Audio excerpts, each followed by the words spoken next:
হে guys, আমি Swarnank and welcome to the new episode of my channel. তো এখন আমি এই ভিডিওতে একটা মোস্ট অ্যান্টিসিপেটেড এবং এটা এতটাই মোস্ট অ্যান্টিসিপেটেড সিনেমা যে অ্যান্টিসিপেটেড এর উপরে কিউ লাগিয়ে দিলেও বলা যাবে না যে কতটা আমি এটার প্রতি ঠিকঠাক কাজ করলাম।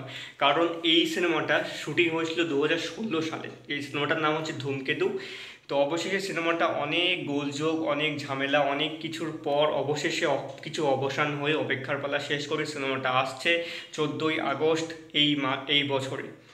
তো সিনেমাটার টিজার অবশেষে রিলিজ করেছে। টিজারটা নিয়ে এবং এর আগে যখন অ্যানাউন্সমেন্ট হলো সেটা নিয়ে প্রচুর মানুষের মধ্যে শোরগোল পড়ে গেছিলো। কারণ এই সিনেমাটা নিয়ে মাঝে মধ্যে যখন কিছু কথাবার্তা হয় একটা হাইপ আছে, এই সিনেমাটা দেখার প্রতি মানুষ ইন্টারেস্টিং আছে। এর কারণ মেইন হলো দেব ও শুভশ্রীর মধ্যে সেই ইমোশন, দেব শুভশ্রীর সেই ম্যাজিক সেটা আবার পর্দায় ফিরে আসবে এবং সেই সাথে দেবের যে লুকটা সেটা প্রচণ্ড রকম ভাইরাল হয়েছিল সেই সময় থেকেই।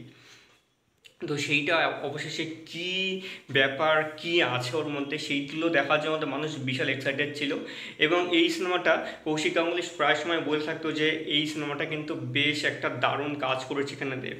তো সেই অবশ্যই সেখানে কি হয়েছে না হয়েছে সেটা টিজার লেভেলে আমরা জানতেই পারলাম। তো টিজারটা কেমন হয়েছে এবার কথা বলে থাকি, তার আগে সিনেমার কাস্ট কিউ নিয়ে কথা বলে থাকি। তো সিনেমাতে রয়েছে দেব এবং শুভশ্রী, সকলেই জানে, এবং রয়েছে হচ্ছে রুদ্রনীল ঘোষ, যার কাজ বিশাল ভালো হয়েছে সেটা সেই সময় অনেকেই বলতো এবং সিনেমা রিলিজ করার পর আমরা অবশ্যই জানতে পারবো। এছাড়া রয়েছে পরমব্রত, রয়েছে আমাদের চিরঞ্জিত চক্রবর্তী এবং আরও অনেকে রয়েছে এই সিনেমায় কাস্ট হিসাবে। এবং এই সিনেমার যে সিনেমাটোগ্রাফির কাজ সেটা করেছে হচ্ছে সৌমিক হালদার এবং সিনেমাটা ডিরেক্ট করেছে এবং লিখেছে হচ্ছে কৌশিক গাঙ্গুলি। এবং এই সিনেমাটা দেব এন্টারটেনমেন্ট ভেঞ্চার্স এবং রানা সরকারের প্রোডাকশন হাউস দাক্সি মিডিয়া প্রডিউস করেছে। এবং এই সিনেমাটা 9 বছর পর সিনেমা হলে আসছে। এবং টিজারটা কেমন হলো যদি বলে থাকি, আমার কাছে টিজারটা দারুণ লেগেছে। দারুণ মানে সত্যিই দারুণ। আমি এরকম ভাবিনি যে সিনেমার টিজারটা এইরকম কিছু একটা হবে। কারণ আমরা যখন আজ থেকে 10 বছর আগের বা 12-13 বছর আগের সিনেমা দেখি, সেই সময় কিন্তু ভিজুয়াল থেকে শুরু করে অন্যান্য যে জিনিসগুলো ছিল সেগুলো কিন্তু অন্যরকম ছিল। কারণ এই যে গত 20 বা 25 বছর যদি বলি, প্রত্যেক বছরে বছরে কিন্তু সিনেমার ধারা বদলেছে, সিনেমা তৈরির কাজ বদলেছে, সিনেমাতে এক্সপেরিমেন্টাল ব্যাপার স্যাপার বেড়েছে এবং অনেক কিছুই বেড়েছে। সেই ক্ষেত্রে কিন্তু এই সিনেমাটাকে এই সময়ের কথা যদি ধরে বলি, ওই সময় থেকে এই সময়, সেটা কিন্তু খুব আলাদা বা এমন কিছুই মনে হচ্ছে না, মনে হচ্ছে এই সময়কারই সিনেমা। ভিজুয়ালগুলো দেখে একদম পারফেক্ট সেরকমই লাগছে।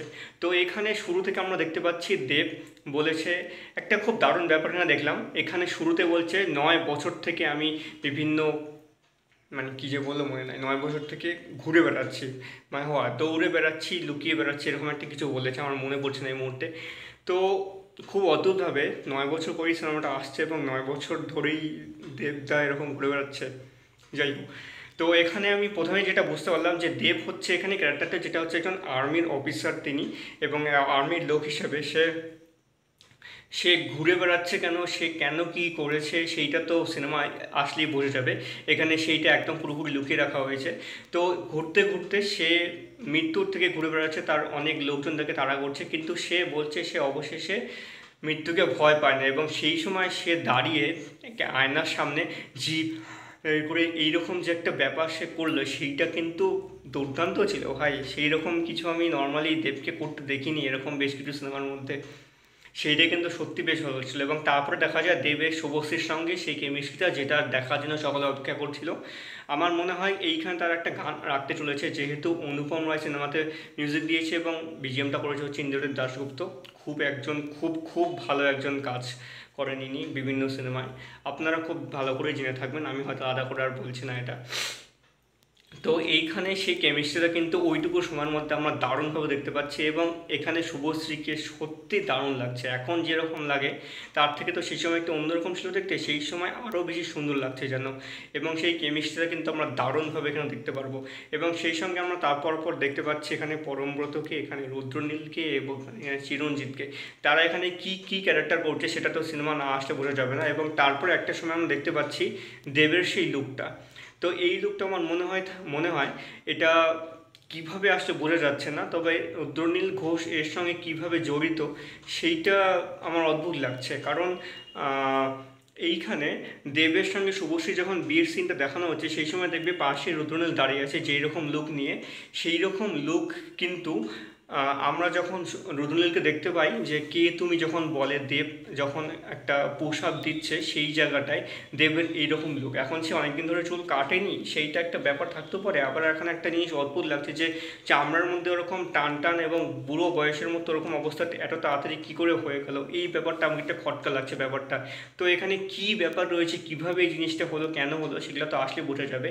এবং শেষে একটা ডায়লগ রয়েছে যে সিনেমাতে হিরোরা ভিলেনদের আইন টপকে যদি কুপিয়ে মারে তবুও তারা হিরো থেকে যায়, কিন্তু মাঝখান থেকে আমরা ভিলেন হয়ে যাই, কারণ সিনেমাতে ওটা সম্ভব, আমাদের নর্মাল জীবনে সেটা সম্ভব না। এবং শেষে একটা অনেকটা র্যালির মতো একটা দেখানো হয়েছে সিমলা মানালি বা কাশ্মীর বা গ্যাংটক এইরকম জায়গাগুলোতে এই ধরনের র্যালিগুলো আমরা দেখতে পাই, যেরকম পুরো ব্যাপারটা দেখানো হয়েছে। শুটিংটাও মনে হয় সেই রকম জায়গাতেই হয়েছে। তো ওইটা কিসের র্যালি এবং ভারতের পতাকা নিয়ে যাচ্ছে সবাই, ছোটো ছোটো পতাকা, কেউ হাতে একটা বড় পতাকা টাঙানো আছে উপর থেকে। তো সেই দিন ভারতের স্বাধীনতা দিবস না অন্য কিছু ব্যাপার, সেটা তো না দেখলে বোঝা যাবে না সিনেমা। তো ওভারঅল টিজারটা আমার দারুণ লেগেছে। এখানে মিউজিকটা যে ইউজ করা হয়েছে সেটা খুব সুন্দর। গানের আমরা কোনো কিছু ঝলক দেখতে পাচ্ছি না, তবে আমরা সম্ভবত ট্রেলারের মধ্যে দেখতে পাবো। তবে এই সিনেমাটা আমার কোনোভাবেই পুরনো সিনেমা মনে হচ্ছে না, আমার মনে হচ্ছে এটা এই সময়কারই সিনেমা। কারণ এই সময় যেরকম সিনেমা হয় একদম পারফেক্ট সেই ধরনেরই সিনেমা তারা কিন্তু একদম আনতে চলেছে। এবং আমার মনে হয় দেব শুভশ্রীর এই কাজটা বেস্ট কাজ হয়ে থাকবে। আমার যেটা মনে হয় কৌশিক গাঙ্গুলি এই কাজটা বারবার সেটা বলতে, এবং প্রচুর লোকজন সেই ব্যাপারটা কিন্তু বলেছিল। তো ওভারঅল আমার টিজারটা দারুণ লেগেছে, একদম পারফেক্ট এবং সুন্দর লেগেছে। তো তোমাদের কেমন লেগেছে অবশ্যই কমেন্ট করে জানিও। আর আমার এই ভিডিওটা যদি ভালো লেগে থাকলে অবশ্যই চ্যানেলটিকে সাবস্ক্রাইব করতে একদম ভুলো না। আবার দেখা হবে পরের ভিডিওতে।